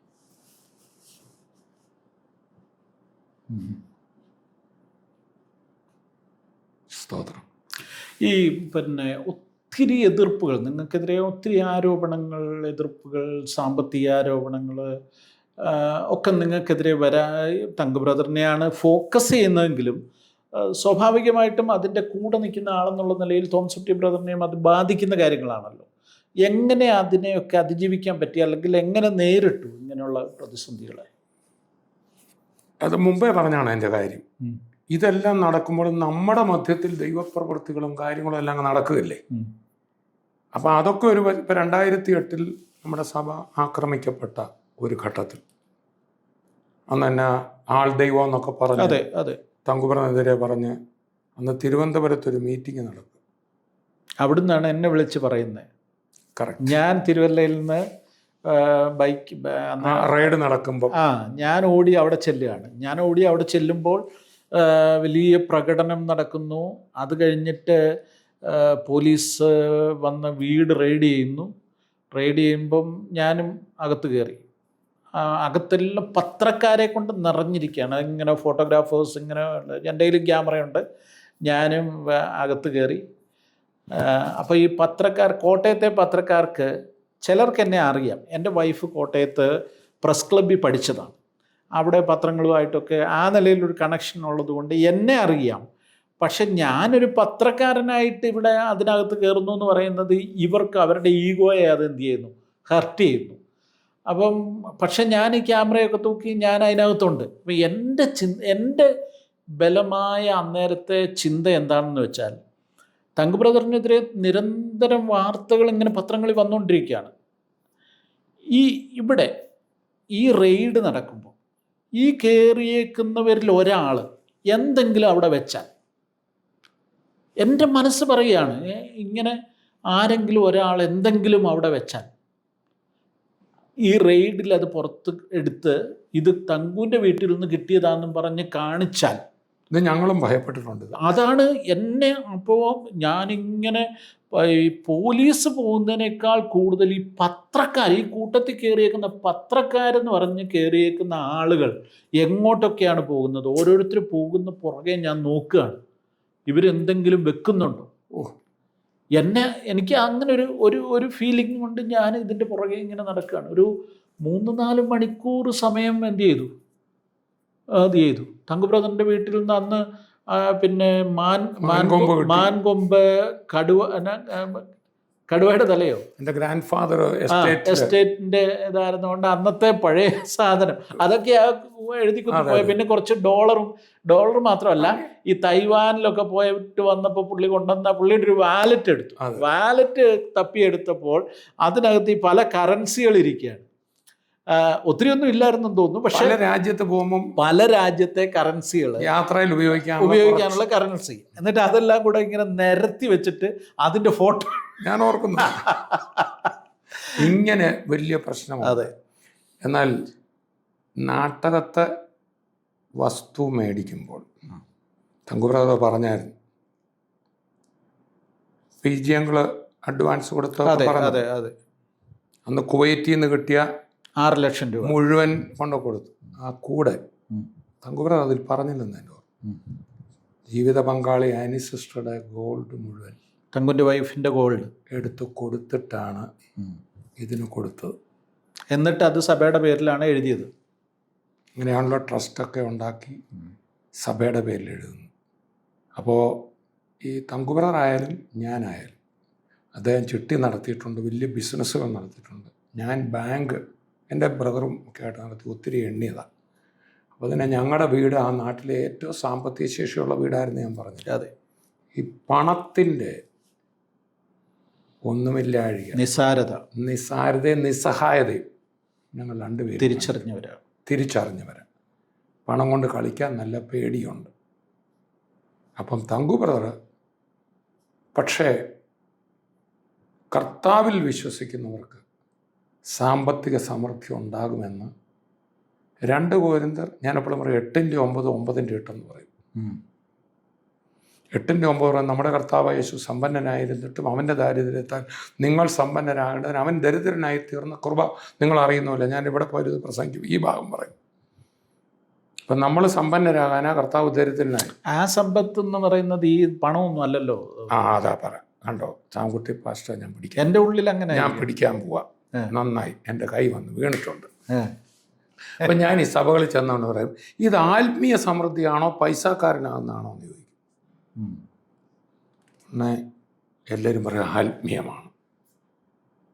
ഉടനെ നമ്മളൊക്കെ ബൈബിൾ സ്കൂളിൽ പഠിച്ചൊരു കാര്യമുണ്ട്, study the text in the context. അതെ, ഒരു വചനം അതിൻ്റെ പശ്ചാത്തലത്തിൽ പഠിക്കണം. അതെ. അപ്പം ആ 2 കൊരിന്ത്യർ 8:9 ഒരു പിരിവിനെ കുറിച്ച് യെരുശലേമിലെ വിശുദ്ധന്മാർക്ക് മക്കതോന്യ സഭകൾ പറയുകയാണ്, അവർ മഹാദാരിദ്ര്യത്തിലാണെങ്കിലും അവർ പറഞ്ഞു ഞങ്ങളുടെയും കൂടെ പിരിവെടുക്കണം പൗലോസേ എന്ന് പറഞ്ഞു. പക്ഷേ അഖായക്കാർ കഴിഞ്ഞ കൊല്ലം തീരുമാനിച്ചിട്ട് ഇതുവരെ കൊടുത്തിട്ടില്ല. മറ്റൊരു ദാരിദ്ര്യത്തിൽ നിന്ന് കൊടുത്തു. അഖായയിലെ സഭ കുറച്ചുകൂടി സമ്പന്നമാണ്. പിന്നെ അവർ കൊരിന്തെന്ന് പറഞ്ഞാൽ തുറമുഖ പട്ടണമല്ലേ, ഭയങ്കര പൈസക്കാർ. അന്ന് മാസോഡിയൻ ചർച്ച യൂറോപ്പിന് പൈസ ഇല്ല. പക്ഷെ ഇല്ലായ്മയിൽ നിന്ന് അവർ ഇങ്ങോട്ട് ചോദിച്ച് അവരെ ഒഴിവാക്കിയിട്ട് ഇല്ലല്ലോ പറ്റത്തില്ല ഞങ്ങളും തരുമെന്ന് പറഞ്ഞു അല്ലേ. അവരുടെ ഹൃദയം സമ്പന്നമായിരുന്നു. എന്നിട്ടാണ് താഴ്ത്ത് വന്നിട്ട് പറയാണ് നമ്മുടെ കർത്താവായ യേശു സമ്പന്നരായിരുന്നിട്ട് അവൻ്റെ ദാരിദ്ര്യത്തിൽ കർത്താവ് ആത്മീയമായിട്ട് ഒരിക്കലും ദരിദ്രനായില്ല. സത്യം. കർത്താവ് പറഞ്ഞു, ദരിദ്രർ എപ്പോഴും നിങ്ങളുടെ കൂടെ ഉണ്ടല്ലോ, ഞാൻ കാണുകയല്ലോ. കർത്താവ് ദരിദ്രനല്ല. കർത്താവ് ഒരു വള്ളത്തേക്കറിയാം, നാട്ടിലെ മീൻ മുഴുവൻ അതേ വരും, പിന്നെ എങ്ങനെ ദരിദ്രനാകാൻ പറ്റും? അപ്പം ഈ സമ്പത്തെന്ന് പറയുന്നത് എന്തോ കുഴപ്പമാണ്. നമ്മുടെ വിലയിൽ ഒരു സംഭവം വന്നിട്ടുണ്ട്. സമ്പത്തിന് ഒത്തിരി കുഴപ്പമുണ്ട്. ഇത് രണ്ടും നമ്മൾ മനസ്സിലാക്കണം. ദ്രവ്യാഗ്രഹം സകലവിധ ദോഷത്തിനും മൂലമാണ്. ഇത് ചിലർ കാക്ഷിച്ചിട്ട് വിശ്വാസം വിട്ടുവിടുന്നു.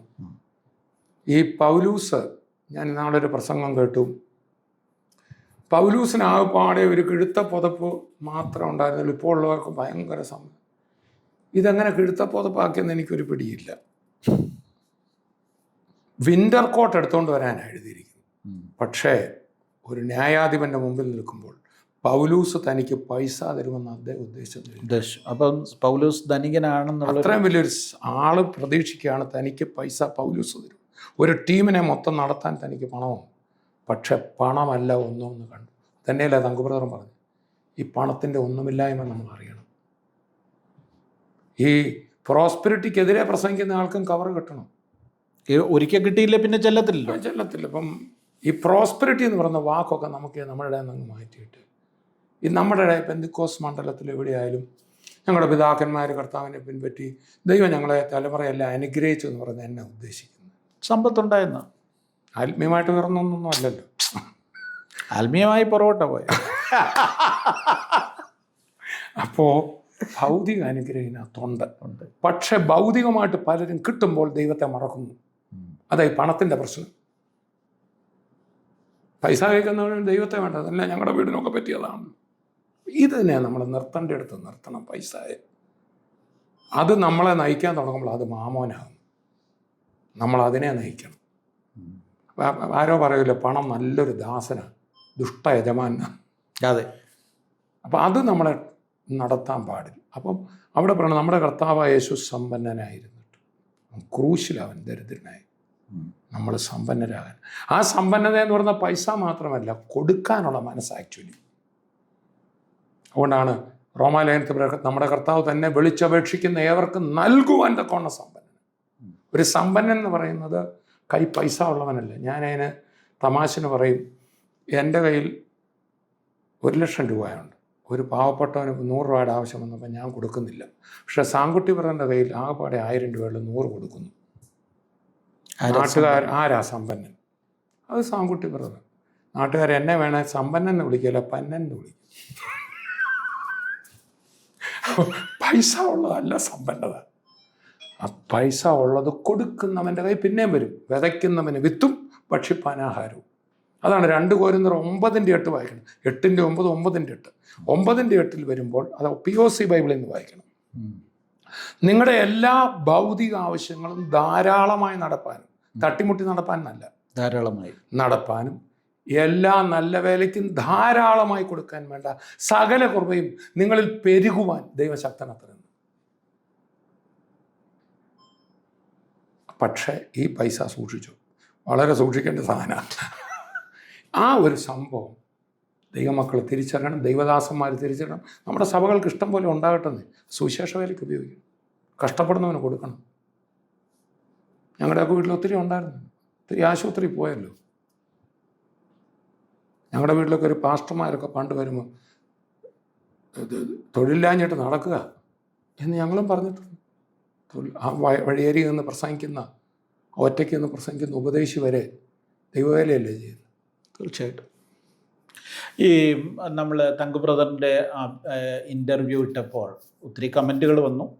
ഒരു 80% പോസിറ്റീവായിട്ടുള്ള കമൻറ്റുകൾ, അപ്പം തന്നെ ഒരു 20% വളരെ നെഗറ്റീവായിട്ടുള്ള കമൻറ്റുകളുണ്ട്. അതിനകത്ത് പ്രസക്തമെന്ന് തോന്നുന്ന ചിലതൊക്കെ വളരെ നിസ്സാരമായിട്ടുള്ള കാര്യങ്ങളാണ്.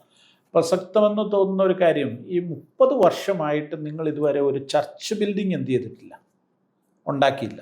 അതേസമയം തങ്കു ബ്രദർ വലിയ കോടികളുടെ വീട് വെച്ചു. ഇത് വലിയൊരു ആരോപണമാണ്. എന്തോ അതിനുള്ള മറുപടി? ഈ ആൾക്കാർ പല കാര്യങ്ങളും അവർ പുറമേ കണ്ട് അവർ പറഞ്ഞു, ഇവർ എക്സാജറേറ്റ് ചെയ്ത് ഒത്തിരി പറയും. അല്ല, അവർക്ക് അറിയില്ലാത്ത കാര്യങ്ങളായി പറയും. ഞാൻ മുമ്പേ പറഞ്ഞല്ലോ, നാട്ടകത്ത് അവിടെ ഇപ്പം നമ്മുടെ സ്റ്റുഡിയോയും കാര്യങ്ങളും അവിടെ ആയിരുന്നല്ലോ ആരാധന. അവിടെ ആൾ നിറഞ്ഞപ്പോഴാണ് നമ്മൾ കോട്ടയം ടൗണിലോട്ട് വന്നത്. ആ സ്ഥലത്ത് തങ്കുബ്രദറിൻ്റെ കയ്യിൽ കുവൈറ്റിൽ നിന്ന് ലഭിച്ചത് മുഴുവൻ അവിടെ കൊടുക്കുകയാണ്. അതെ. കൂടാതെ എൻ്റെ ഭാര്യയുടെ സ്വർണം മുഴുവൻ. അതിന് സിസ്റ്റർ പിന്നെ അതിനേറ്റവും അനുകൂലമായിട്ട് സംസാരിച്ചു. കാരണം നടക്കണ്ടേ, അന്ന് തങ്കുബ്രദറിൻ്റെ കടം മാറിയിട്ടില്ലെന്ന് ഓർക്കണം. അതെ. ആ വസ്തു വീട്ടിലുണ്ടായിരുന്ന മുഴുവൻ വിറ്റുകൊടുത്ത് മേടിച്ചു. പുതിയ വസ്തുവിൻ്റെ അഡ്വാൻസ് കൊടുക്കുമ്പോഴാണ് ഒരു ചെറിയ തുകയെ സ്വർണ്ണ സ്തോത്ര കാഴ്ച അതുമെല്ലാം കൊടുത്ത് ഈ സഭയ്ക്ക് ഈ കഴിഞ്ഞ നമ്മുടെ ഡിസംബർ 31 മീറ്റിങ്ങിന് ഡോക്ടർ പോൾ ദിനകരനും ഫാമിലിയും സ്റ്റെല്ല ആൻറ്റിയെ ഞങ്ങൾ ഓണർ ചെയ്തു. അവരെ ഒന്ന് ഹോസ്റ്റ് ചെയ്യാൻ ഇന്നൊരു സ്ഥലം ഉണ്ടെങ്കിൽ തങ്കുബ്രദറിൻ്റെ വീടാണ്. അതിന് സഭയ്ക്കൊരു സ്ഥലം വേണ്ടേ? അവിടെ ഒരു ഓഫീസുണ്ട്. അവിടെ ഇരുന്ന് ആ തങ്കുബ്രദർ ഇന്നർ ചേംബർ എടുക്കുന്നത് നല്ലൊരു വീട്. ഇനി അതിലും ബെസ്റ്റ് വീട് വരട്ടെ എന്നാണ് ഞാൻ പ്രാർത്ഥിക്കുന്നത്. കാരണം അദ്ദേഹം കർത്താവിന് വേണ്ടി ചെയ്തതനുസരിച്ച് ഒന്നും ആയിട്ടില്ല. 100 മടങ്ങായി അനുഗ്രഹിക്കുന്നുണ്ടല്ലോ. അപ്പം അത് അദ്ദേഹം ഇപ്പം ഇസ്രയേലിൽ പോയി അവിടെ നിന്നാണ് ലോകരാജ്യങ്ങളിലേക്ക്. ഈ ഇന്ത്യയിൽ എനിക്ക് തോന്നുന്നില്ല തങ്കുബ്രദറിനെ പോലെ അങ്ങനെ ഒരു വാതിൽ തുറന്ന ഇന്റർനാഷണലി ഒരു ലെവലിൽ ചെയ്യുന്ന ആളുകൾ വളരെ കുറവാണ്. അദ്ദേഹം എനിക്കറിയാവുന്ന കാര്യം, പലയിടത്തും ചെന്നാൽ ഇന്ത്യയുടെ വില അദ്ദേഹം കളയത്തില്ല. ചിലത്ത് ആ രീതി ഇത് കൊടുത്താൽ അത് അവിടെ തന്നെ വിതച്ചിട്ട് പോരും. ഈ നോർത്ത് ഇന്ത്യയിലൊക്കെ ക്രൂസൈഡിന് പോകുമ്പോഴും അങ്ങനെയാണ് അദ്ദേഹം ചെയ്യാൻ മനസ്സിലാവും. അപ്പം അദ്ദേഹത്തിന് ദൈവം ചെയ്യണ്ടേ? തീർച്ചയായിട്ടും. 100 വർഷത്തിലധികം പഴക്കമായ ഒരു കുഞ്ഞു എനിക്കറിയാം പഴയ വീട് വീട്ടിൽ പോയിട്ടുണ്ട്. പിന്നെ ആ വീട് തകർന്ന വീടിൻ്റെ സ്ഥാനത്ത് അതിൻ്റെ ചുറ്റുപാടുമുള്ള സ്ഥലങ്ങൾ തൻ്റെ പിതാക്കന്മാരുടെ കാലത്ത് നഷ്ടപ്പെട്ടതാണ്. ദൈവം തമ്പുരാൻ്റെ നീതി നഷ്ടപ്പെട്ടതും കൂടെ കൊടുത്ത് മനോഹരമായൊരു വീട്. അത് ഞാൻ പലപ്പോഴും കോട്ടയത്ത് ഒരു ചോദ്യമുണ്ട്, തങ്കുബ്രദർ വീട് വെച്ചപ്പോൾ നമ്മളാരും ഒന്നും കൊണ്ട് കൊടുത്തില്ലല്ലോ. കൊടുത്തില്ല. ഏതാ ഹെവൻലി ഫിഷാരോട് ഞാൻ പറയും, നമ്മുടെ ഭാഷയുടെ വീട് പണിയല്ലേ, ആർക്കും അതിൻ്റെ ബുദ്ധിമുട്ടൊന്നും ഉണ്ടായില്ല. കഴിഞ്ഞ എപ്പിസോഡിൽ പറഞ്ഞ തങ്കുബ്രദറിൻ്റെ എപ്പിസോഡിൽ പറഞ്ഞല്ലോ, മാസവരിയില്ല, നിർബന്ധിത സ്വോത്രകാഴ്ചയില്ല, ഒന്നും അവിടെ ഇല്ല. പിരിവില്ല. എല്ലാം പറയും, വരുവേണ്ടിയപ്പം പറയും. ഡിസംബർ 31 കാര്യം ഇത് ദൈവജനം കൊടുത്തു. എല്ലാം ചെയ്യും ദൈവമക്കൾ. അതാരുടെയും പൈസ അങ്ങനെ ചെയ്യാൻ ഒക്കുമോ? സഭയുടെ പണമല്ല തങ്കുബ്രദറിൻ്റെ വീടിൻ്റെ. ഞാൻ ചോദിക്കുന്നത്, നമുക്കങ്ങനെ ചെയ്യാൻ പറ്റുമോ? ചെയ്തുകൊണ്ട് കഴിഞ്ഞ എപ്പിസോഡിൽ അത്രയും കാര്യം പറയാൻ ആ ദൈവദാസനെ കൊണ്ടുപോകുമോ? പെൻഷൻ ഭവനിൽ തുടങ്ങുമ്പോൾ അദ്ദേഹം സ്തോത്രാഴ്ച എടുക്കത്തില്ല. പിന്നീട് ആ സ്തോത്രാഴ്ച എടുക്കുന്ന ഒരു കാര്യത്തിലേക്ക് വരാൻ തന്നെ ഒരു കാര്യമുണ്ട്. ഞങ്ങൾ ചെന്നൈയിൽ ഒരിടത്ത് ചെന്നപ്പം ഒരു കവർ കൊടുത്തു. അപ്പോൾ തങ്കുബ്രദർ ബിസിനസ്സും കൂടെ ഉണ്ടല്ലോ. അപ്പോൾ കവറൊക്കെ മേടിക്കുന്ന വലിയ മോശമായിട്ട് വേണ്ട ആൻറ്റി എന്ന് പറഞ്ഞ് ഇറങ്ങി.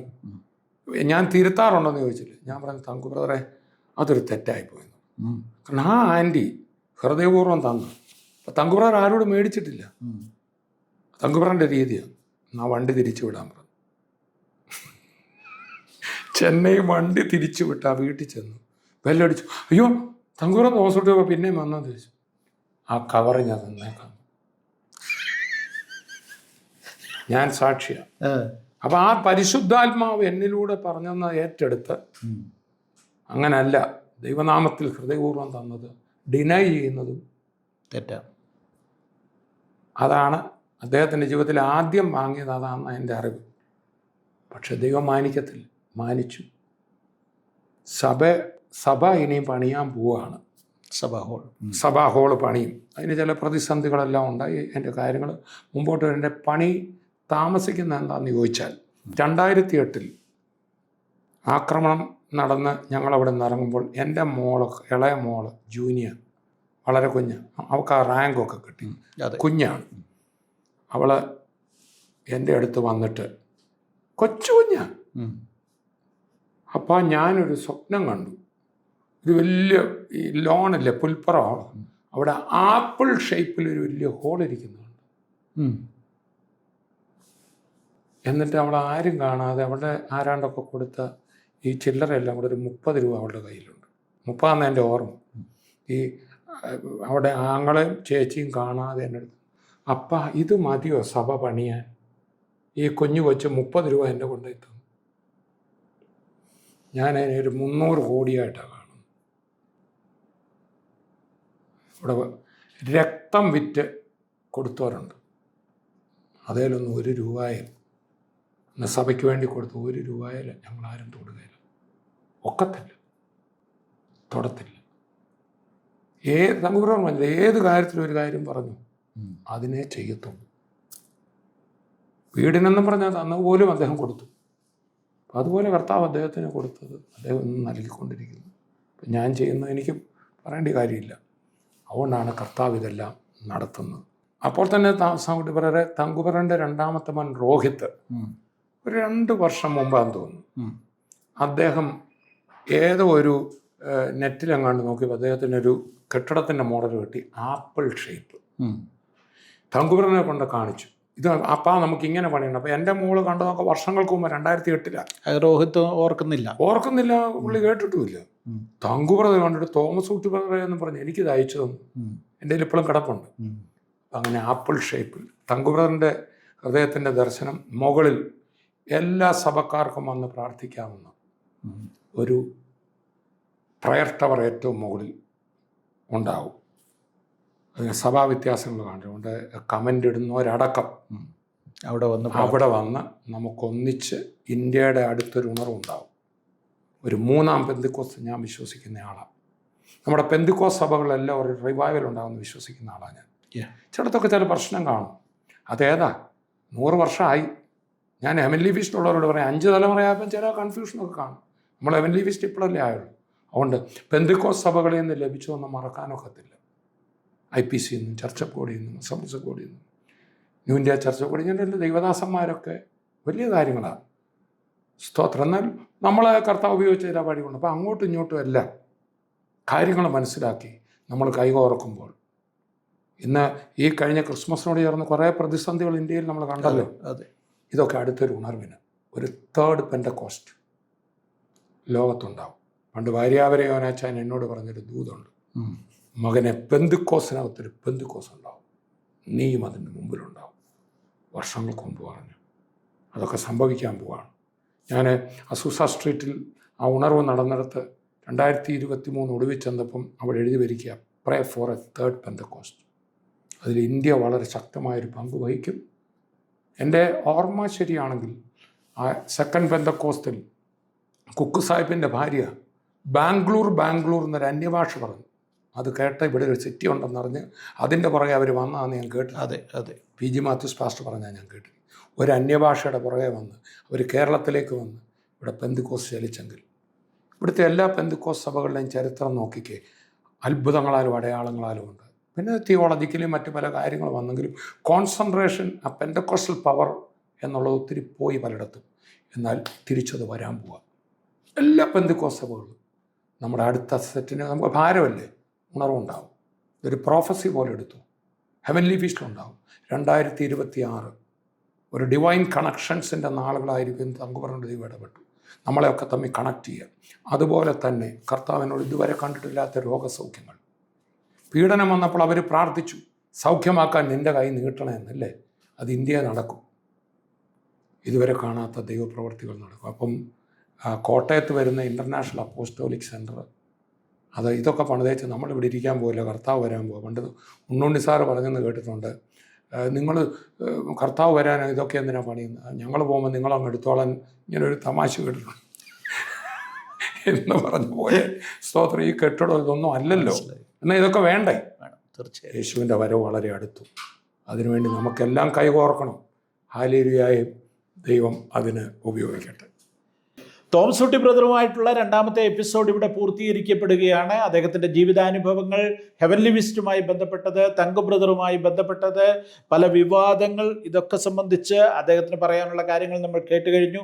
നിങ്ങളുടെ പ്രാർത്ഥനയിൽ ഹെവൻലി ഫീസ്റ്റിനെ ഓർക്കുക, തോമസ് ഊട്ടി ബ്രദറിനെ ഓർക്കുക, തങ്കു ബ്രദറിനെ ഓർക്കുക. ദൈവം അവരിലൂടെ ചെയ്യുന്ന അത്ഭുതങ്ങൾ ദൈവപ്രവൃത്തിയാണ്. കർത്താവ് ഈ തലമുറയിൽ അവരെ അതിനുവേണ്ടി എഴുന്നേൽപ്പിച്ചിരിക്കുന്നു. ദൈവനാമത്തിൻ്റെ മഹത്വത്തിനു വേണ്ടി അവർ ശക്തിയോടെ നിൽക്കട്ടെ. ദൈവപ്രവൃത്തി എല്ലാ സഭകളിലൂടെയും വെളിപ്പെടേണ്ട ഒരു കാലഘട്ടത്തിലാണ് നമ്മളായിരിക്കുന്നത്. ദൈവം അതിനുവേണ്ടി നമ്മെ എല്ലാവരെയും ഒരുക്കട്ടെ. എല്ലാവരും അവർക്ക് വേണ്ടി പ്രാർത്ഥിക്കുക. എല്ലാവരെയും കർത്താവ് സഹായിക്കട്ടെ. Thank you.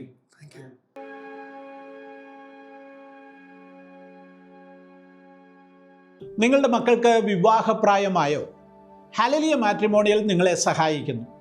വിശ്വാസികൾക്ക് ജീവിത പങ്കാളിയെ കണ്ടെത്തുവാൻ ഏറ്റവും ഫലപ്രദവും സുരക്ഷിതവുമായ മാർഗമാണിത്.